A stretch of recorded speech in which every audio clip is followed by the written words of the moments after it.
Hello, this is Lisa Russick with the podcast. We are all psychic, and we have a repeat guest, and you may not know if you're a newer listener or watcher. Her name is Allana. Allana, would you like to say hello? Hello, hello everyone. It's Thanks been for a while, listening. Allana. Do you still think we're all psychic? 100% believe we're all psychic. It's our innate superpowers. It is. It is. Yes. And it's a shame because it should just be our innate powers. Yes, that's right. It Yeah. should be Well, that way, in yeah, my yeah. opinion. Well, in a way, I mean it is actually. We just don't label it like that. We label it as, we all know about our five senses. We just forget that there's actually more than that. So Yeah, I think that's and then it becomes this weird sort of taboo thing, like it's, only for special people or yeah. whatever. And that's not it at all. We all No, have it, right? yes, So the sixth sense or the clairs, right? The giving it the our sense of smell and sight and touch, knowing, giving it other names, yes. clairvoyance, clairaudience, you know, and we all take in information through all our senses. And I like to say my spidey senses, right? The senses Yeah. that are around me. And I think that most of us, can't, deny that we don't, feel somebody coming into the room, or when someone, or energy, reading subtle energy, right? I think Right, that we all do it. We just don't consider that we're actually doing that. right, right. You're right. I think you're Yeah. right. And well put, Alana. You always have a way Thank of you. putting things just right. And listeners and watchers, Alana was one of the very first stranger guests we had. Yeah. She was in, I think you were in season two and maybe one and two. So, listeners, you can watchers, this is also a video on Spotify and YouTube. You can go back and listen to hers. They were audio only back then. We didn't have video access to anything really. And I didn't have the capability then. So we're doing that stuff now. But within this, listeners and watchers, we have a really one of my favorite topics, of course, animals today. And Alan is going to talk to us and tell us the stuff. So her first podcast was on shamanism. So she's very, very much in. If you don't know about shamans, they love the animals. And who doesn't? So True. what would you like to start with this? Well, one of my favorite topics is so animal communication. But let's go a little bigger words here. Intuitive interspecies communication. That's So beautiful. what that means is when two different types of species have communication. So, that can be animal to animal, animal to, plants, anything that is non-human, and then us interacting with, also with the species, anything that's non-human. Yeah. And we, it's also an innate skill that we all have. We just, kind of take it for granted. Yes. Right? There's plenty of people that will say, "Oh yeah, my cat told me," I or say I, that. right? Yeah, or I talk to my cat every day, or however, and then, but yet, then in the same sentence, they'll say, "I don't believe in," like what I'm talking about, Yeah, my cat knows exactly what I mean. I know what my cat means, but psychic, Yeah. we're just special. That's right. Yeah. So, so basically, animals are communicating with us telepathically, Yes. and so let's kind of set some things up here, which is we're not talking about behavior. Like we can communicate with animals, and wild animals, we can see behavior things. We can see like a species does a certain behavior. And that's not really what I'm talking about. What I'm talking about is telepathic communication with an animal or a non-human species. So that would be like, again, like trees, Like, I don't know about you, Lisa, Oh but yeah. I I'll connect hug a with tree. trees. Oh man, Yes. the first time I hugged a tree, like I was drinking some champagne or something. And I just was, this is in Phoenix when I was like 28 or something. I was like, I've got to go hug a tree. And there was a big palm tree outside my apartment.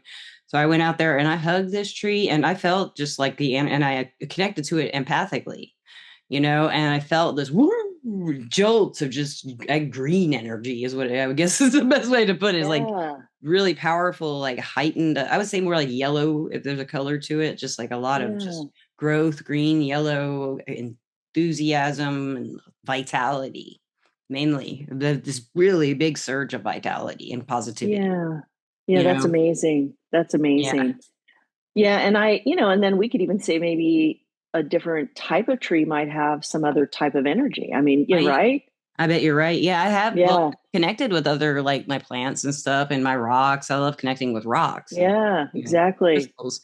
And it's this, I think they do also offer us their vibrations, their possible, everybody's had a pet rock. I mean, at some point, they have personality. And in people who love crystals, they'll Yeah. often have like me hordes of them. And everyone does kind of have its own little personality. I know what almost every little rock in my house is, where it came from, or Right. you're right. You can connect to like any living thing. You can connect to my phone. If I wanted to, I could like empathically connect to it, and then I wouldn't feel me anymore. I've talked about that on the podcast before. And I think like with animals, I'd love to hear. I can't wait to hear more about what you have to say about connecting with animals this way. For me, it's always like with the cats I have now, Gandalf and Einstein. There is definitely a telepathic link, and there's behavioral links too that they have learned to teach me. That's right. Like I will Yes. sit by the water bowl if I'm not happy with how clean this water is, and look at you with a buck Well, yeah, it's eye. amazing how, once we, especially our animals that live within our home, Yes, right? They take on us. They become yes, us, just like any other mirrors. family member would, right? Mirrors. Yeah, And so, so let's just talk about domestic animals for a moment. So that could even be like horses, if you have pet chickens, or something that's not going to be food necessarily, yeah, a rabbit. but they might be giving you food. Maybe you have Oh, chickens and they give you yeah, eggs, right? And yeah, so we form a bond with those animals, but especially our dogs, our cats, they are definitely our mirrors. And one of the things that I've noticed working with people and their animals is that on a doing animal communication, being the conduit in between to give the messages, connecting with the animals to help them understand what their animal might need that they aren't getting, or checking in with them, or any pain that the animal might have, or if the animal's going through transition. So I can step in and be the conduit, yeah. for the facilitation of the messages from the animal to the to their person who loves them. Do the And people usually understand what you're talking about once you tell them? well, I think the thing that's cool about this type of work is that usually the people that I'm working with, they understand it, or I wouldn't be there. Right? They know that Good there's point. yeah. So they know that there's a value in it. And so then I get to come in and facilitate the way that, to be, so that it's a respected message. They know, that there's some validity in it. So one of the things that I like to, remind people is, how are things going in your house? Like, what are your relationships like? Are you, do you bring in good energy into the house? Is there, arguments going on? How's your health? Do you have any pain in your body? And can you relate to the animal? Like, is the animal mirroring you? Are they reacting to you? And if so, then, work on yourself, and then it will naturally help your animal. Yeah, Um, yeah. right? And I know a lot of people, not a lot, but I know some people who really relate to their I mean, a lot of these are people who don't see many people. They're sick or they just don't go out much, and they're really connected to their animals. They'll get so connected that they almost can't like separate their love I mean, this love, but it's like love and anxiety mixed up for their pets. You know what I mean? Right. Yeah, It's confusing absolutely. to some people, and I think someone like you could help them like understand their pets love them, and they haven't done Yeah. anything wrong and stuff like that. They're hard on themselves. They think they're not treating their pets right, and the pets are unhappy, but they're really just mirroring this person's anxiety. You know. Right. Oh, Yes. Gandalf just woke up. He just had a nightmare. He just woke. I heard a owl. He's Oh, coming. Come on, yeah. Oh, Gandalf. cute. Yeah. Sorry. So yeah, so I have a new puppy, he's like 9 months old now. And I waited, after my dog Penny passed away. She was 16 and a half. So she was the oldest dog that I've had, which was amazing because she almost died when she was 5. She had an autoimmune thing happen and had to have a blood transfusion. And so what that did, and so that was like probably, I don't know, let's say maybe 2012, it kicked in my Reiki. Like I knew I could help her. Yes. And what was amazing is that the vet was basically saying, don't get too attached. She might not make it through this. I'm like, how do you not get attached? But I knew, I Stop knew loving this animal stop immediately. loving this animal. Yeah, exactly. It was crazy. But I remember that was a big impact on me because I'm like, what? So I just knew that I had some skills to be able to, help her, energetically and through love. Right. So I applied that and I called her my Reiki dog. It saved her, as well as a whole year of heavy meds and, Yeah, but she but probably offered her so much comfort from oh, it suffering, was amazing. especially. Yeah. Yeah. And anytime I would do Reiki on a client and I work within my home, she would want to be there. And so there were a few times when I felt that she called to me, even through her behavior, to flow Reiki to her. Yeah. And I would because I was paying attention. This dog needs me. She's asking for something, and I really felt it. It was like she's asking for Reiki. And I also one day did a photo session. My daughter was the photographer, and we did Reiki session on Penny. And it's amazing to look at those photos from when we started to when we ended. And she just looks like pure bliss. It That's is so the good. craziest thing. Yeah. Yes. I'm a Reiki practitioner now. I'm a Reiki master teacher now. When we first met, Oh, I hadn't good. even studied Reiki, I think. Oh, And wow. I did it. And then 2 years later, I got my master. I did a PRT and my master's. And it's really funny because one of my cats loved it. Here he is, the gander. One of my cats loved the Reiki right away. But Gandalf Yeah. was kind of like, I don't know about this. But now that I've been doing it longer, see, I'm letting the Reiki flow. He likes it a lot more, Yeah. right now. Oh, is you going to come say hi to Alan? But he's still, he likes it on his belly. But now I Yeah. did learn, and this is just a little side topic about Reiki and doing Reiki with animals. I have learned that it's like if I do just like if I push a little bit, it's like, oh no, don't do that. And I always kind of Right. move it while I'm doing it, and they tend to like that. Like Yeah. directing it in like one place is like too much for them, it seems like. It's like, Yeah. what are you doing? Yeah, that's interesting. Yeah. So I don't know if I had the experience yet when I talked to you the last time and I don't know exactly when this happened. Maybe it's 2018 or something. So maybe I think I've talked to you since then, but I was at the beach early in the morning and there were seagulls that were dead and dying on the beach. Juvenile Western seagulls. So I live here in Southern California and Huntington Beach is the closest beach to me. I was walking with a new friend and here's all these seagulls, only one species of animal on the shore, in the shoreline, like 12 of them. There were 12 and some of them were dead and the other ones were, it was almost like they were drowning, like they were spitting up water. They were really suffering and it was very disturbing and very distressing. And what Yeah. I picked up was that it was a toxic situation, like something happened and they were toxic.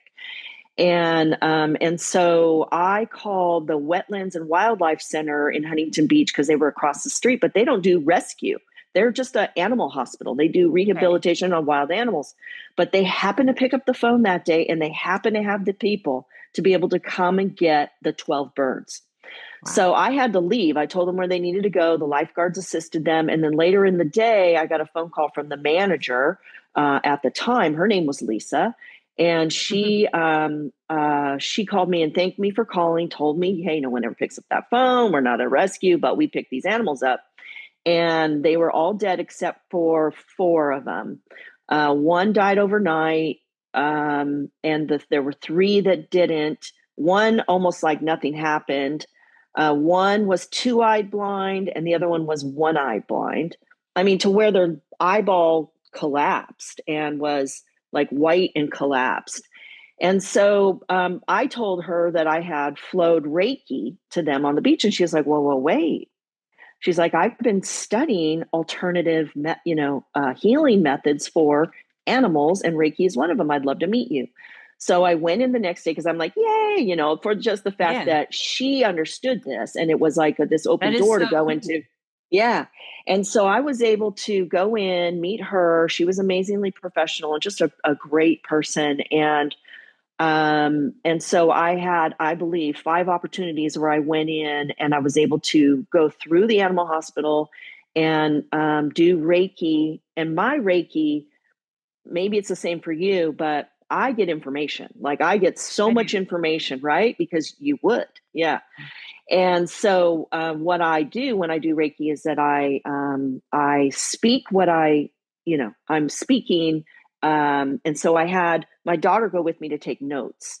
So I didn't have any reference to these animals. I just started flowing the Reiki and I get the information. And, the thing about wild animals, especially, is they're wild animals, so I'm just holding the space, flowing the Reiki, and animals like humans can not accept it. Yeah, Like, because that's how right? my cat was. He was like, "What's this?" And he didn't Yeah, want to do it for a while. Yeah, it right. took him about like three years until I was a Yeah, master teacher. He didn't want it even until a year later. And now he'll like, right. yeah, So he you loves honor it. that, Yeah, right? like You if I'm honor doing that. Reiki, he'll come up and like join me to It's myself. pretty amazing. Yeah, Yeah. yeah, yeah. So by taking the notes, which was very cool, I created, I think I had 5 times, like I said. So I have 5 days of notes on different types. These were mostly birds. Okay. Um, but I even had some that were just like, yeah, no, I had a bird that was actually hiding from me, and I'm Yeah. going to honor that. I'm not going to flow Reiki Yeah, to of that course. bird. Yeah. There was another one who was like kind of pushed the other ones out of the way. It was some sort of duck, and he's like, no, me first. And then Of he course it told, was a duck. and what was very cool about being in that space was He knew you weren't a quack. I got to right, quack quack. I got to learn kind of like there was a pattern that was happening. And what was happening was the animal would show me where they came from. So Oh, in wow. their power, right? In their power before they were injured. And then how they got injured. And then it was like either they knew where they were or they didn't, or they were confused, or they and then of course everyone, they're all individuals, right? Yeah. Just like we are. So there were different things that were going on, but that particular duck, what I got from him was he liked it there and he wanted to be there. There wasn't really anything wrong with him. He just was like, I like it here, I want to stay here. And then he was done taking his Reiki, and then he's like, all right, there, you can do them now.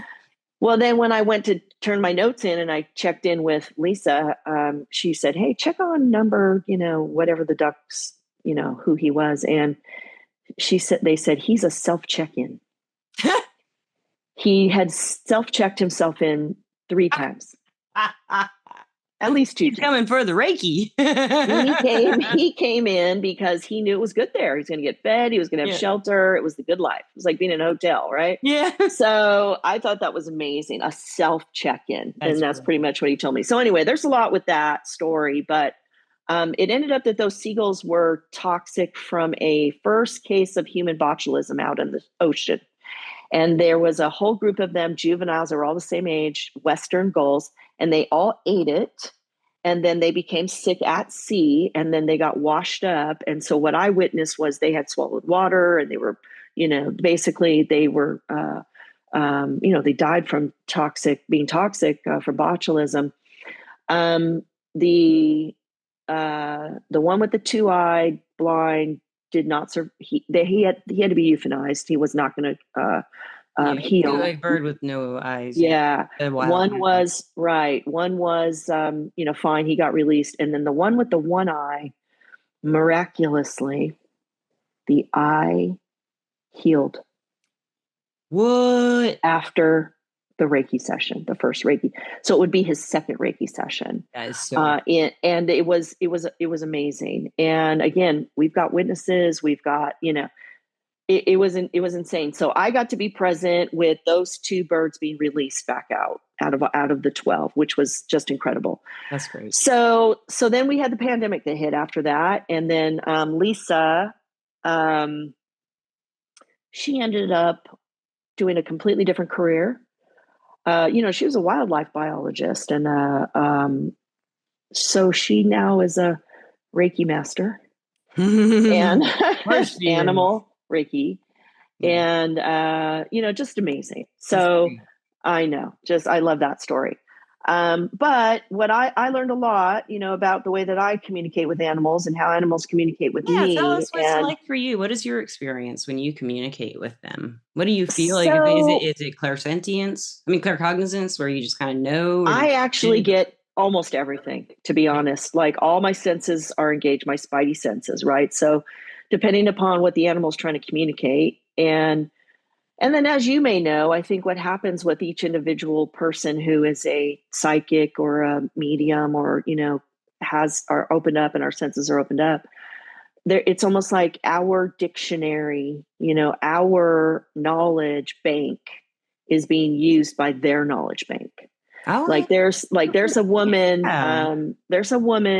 that does animal communication. Her name is Kara Gibbons. Gubbins, and she believes that the animals, I believe animals are highly intelligent, Oh, yeah. and she believes that they tap into our knowledge bank. That's how they communicate with us.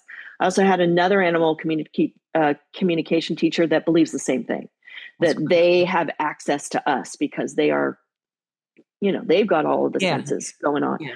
So I get information, I get colors, smells, visuals, a lot of visual. Like there was a goose there in that hospital, that a big Canadian goose that collided with something. So he broke his clavicle, his collarbone, and he told me, I'm grounded. This is, so I got to see him in his power flying, doing a migration pattern, and then collided with something, and then broke his clavicle, and he said, I'm grounded. So when I say he said, I'm actually getting is the information from the animal. There's no voice necessarily that's saying Yeah. that I'm grounded, but I'm hearing this from the animal.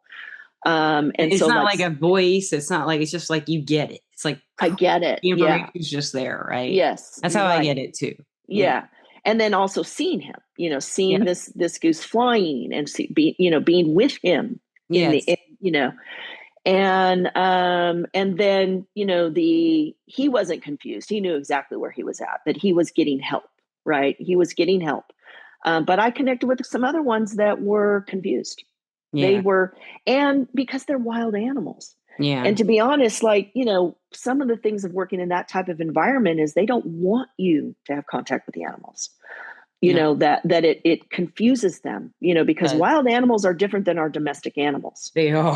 when we communicate with them. Yeah. So it's not all feely, touchy, good, whatever. It's something very A lot of different. fear from them towards us. That's right. And around Because, wild animals that I like, rabbits and chipmunks and moles, mice. right. They're scared of us. I mean, and bees. I mean, yeah, the wasp might dive bomb us, but it's scared of us. You Right. know? Well, we're a predator. We're a Yeah. predator. So it's that We're predator the and apex prey. predator. That's right. That's Planet, really. exactly right. We're Yes. scary. We are scary, and then there are the We ones that are. are, like the squirrels in my backyard. They're actually, I don't know if you want to even call them, I mean, they're wild animals, but, Yes. so many people around here like feed them, Yeah. and to be honest, They can get pretty domesticated squirrels. I remember going to they the Grand absolutely Canyon. can. Yeah, at the Grand Canyon when I was like 17 or 18 or something. I remember going there and the squirrels would just come on up waiting for the nuts because Oh yeah. they gave you that you could buy nuts to feed or what, and they didn't Yeah. like give them bread, but they were Right. like give them nuts, and they'd all come line up and you could just hand it to Right. Yes. Now it. you mentioned a really important thing that I think people really need to pay attention to, which is do not ever feed bread to wild animals. That's If right. you feed bread to ducks, which most people do, they think bread, no, Right. no, no, no, no, no. What happens is there's a thing called angel wings that happens to them. So it does something to their wings to where they flip up and they cannot fly anymore. Holy. And so they're grounded. And so and then the way that the animal kingdom works is that animal now is will be bullied, will be killed, will be pushed out, will die because it won't be able to feed, it won't be able to fly.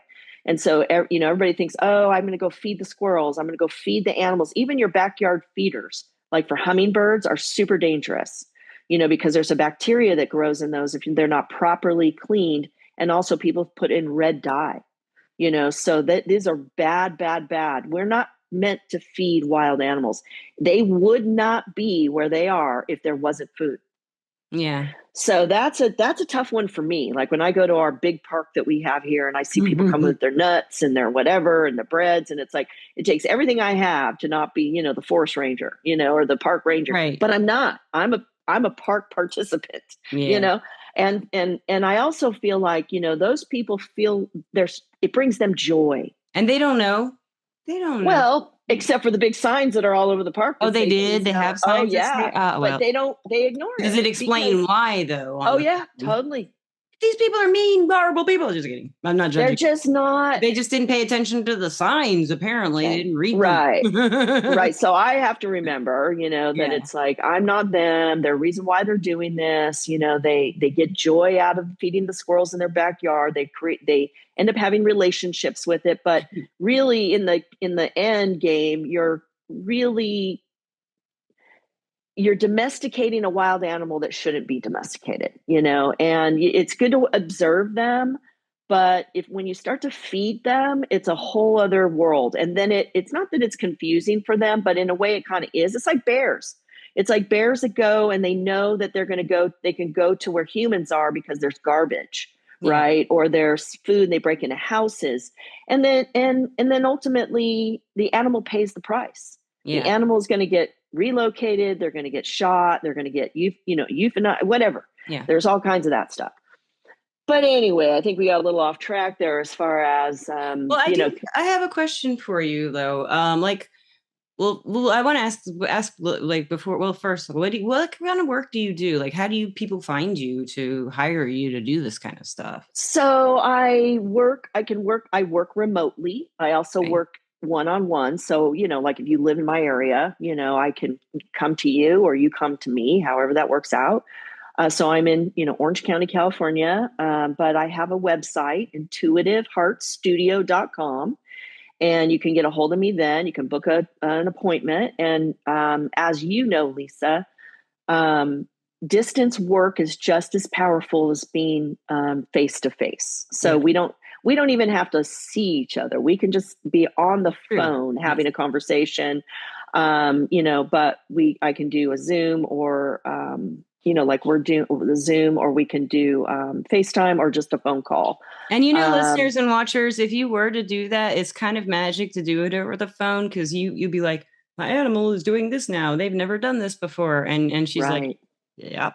Yeah, You can validate exactly. it that way with her That's saying right. she's doing this. And then you'll be able to, even if you're not looking at each other, if you still want that validation of when it's going on, you can do it over the phone. Or you could just set a time and you'll see your animal react, you know? Just like if they did it to me, like if we set a time for you to send me Reiki at let's say 4 o'clock today, we're gonna do that. I would probably, I'd feel it come in, even Yeah. without having. Well, I had to accept Reiki a few times before I really felt it more strongly and more strongly. Yes. And but from you, I know I'd feel it come in. I'd probably go, 'cause I'm tired anyway. But I want to thank you so. I mean, I could pick your mind. I'd love for you to come back and talk more about this if you want to, and like talk about the actual, maybe teach the listeners some ways that they can start listening to their animals. And that's like something I'd love to ask you for advice on. But first, I want to thank our sponsor, Everclear. Everclear is an advice app and website where you can get advice from psychics and empaths so you can get the clarity you need to create the life you deserve. And I'm a advisor. I'm an advisor on Everclear under the name Lisa Russick. And Allana, the advice I would love is how can you like tell people how to listen to their animals without talking? Well, I think the number one thing is that, be mindful of your own energy. Sit Oh, in it, right? And sit in, you know, meditative state, which just is silent within yourself and grounding yourself. So that can be anywhere, whether you're in your home or you're outside, but being mindful of the energy space that you're in. Because if you are anxious or if you are angry or if you're, whatever it is, you're not going to hear anything, so right. calming yourself. Even, a lot of us like to sit with our animals, right? So they're in your lap or they're Yeah. at your feet So I've got or this they're, one right here. you know Yeah, so go. take the time to just be present, be completely present. You don't have to get too crazy about meditation. Just silence your mind, silence your thoughts, be in the now. You don't even have to be touching your animal to, have a Um, conversation or to do Connect to Reiki. that heart or just connect to the animal's heart. Just think about how That's much you right. love that animal and That's you'll right. feel it, that connection. Yeah. That's right. And as far as connecting, absolutely, it's a heart to heart, mind to mind, energy to Yeah. energy communication. So just paying attention to that and then listening to your heartbeat. And, you can ask questions. Yes, You you can. can. And then just be patient and listen. And some of And the answers are pretty funny. You're like, oh, from a they cat are. point of view, I can see that, That's right. Yeah. And then pay attention to your own way of receiving. So Yes. that would be, Yes. like, am I getting, Are you uh, expecting? words, like we said. Don't try not to have expectations, like don't Yes. put any expectations on it. That's why I was saying about being, Be different for just everybody. open and being in the now, right? It would be different for everybody.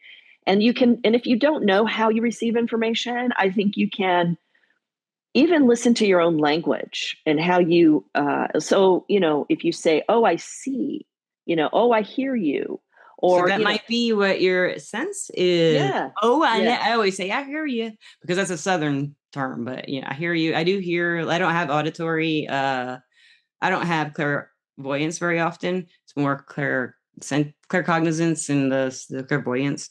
But yeah, that is so funny. I do say, I hear you. So, yeah, but yeah. it's So kind of that like might my soul hears your soul.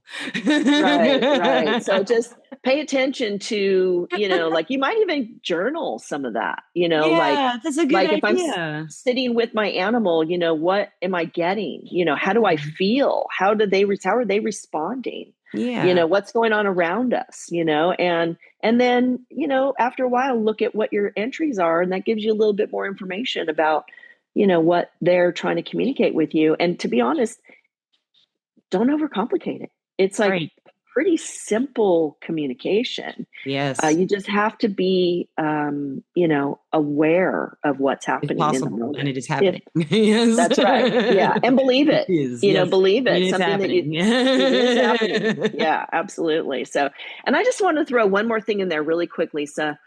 So a few years ago in 19, oh my God, 1992. 19, yeah, 2022 and 2023, the University of Regina in Saskatchewan, British Columbia, okay, They had a multi-species research symposium those 2 years.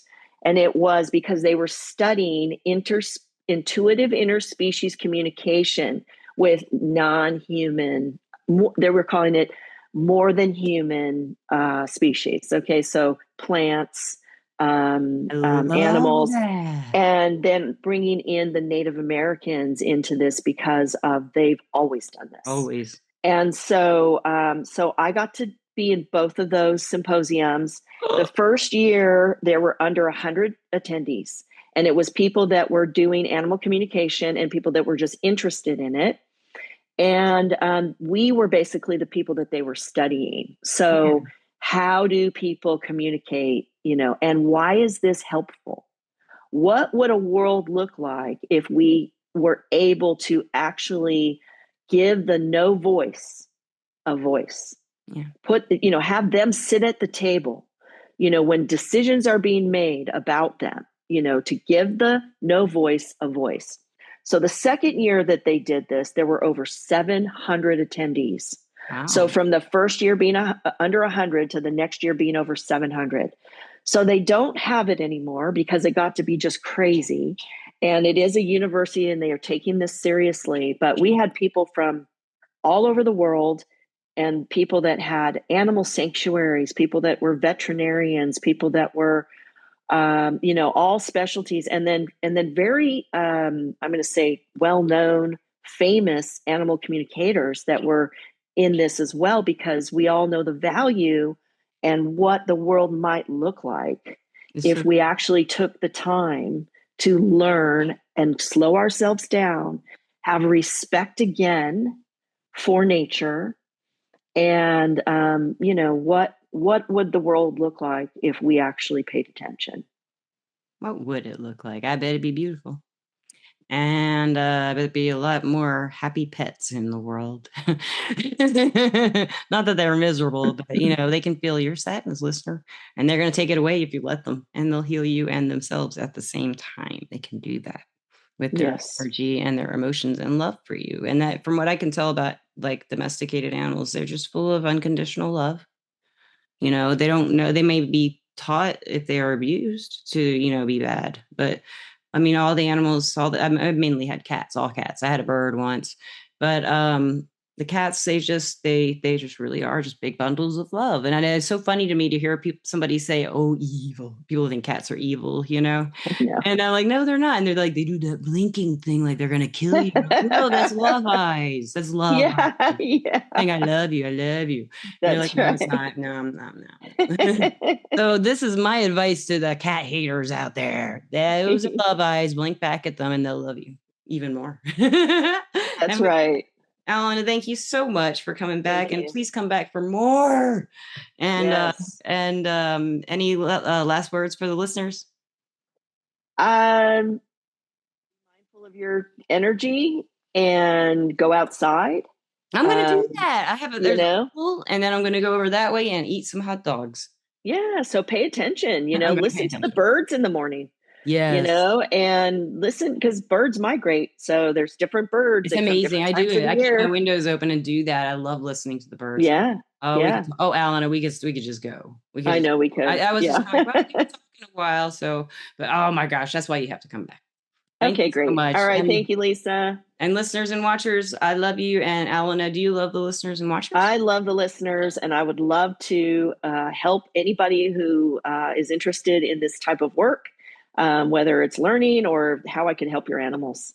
So thank And she you. I means it. appreciate that. I do. Thank you, and thank you, listeners and watchers. Have a great time, afternoon, morning, wherever you may be, and peace out. Bye. Okay. Bye bye.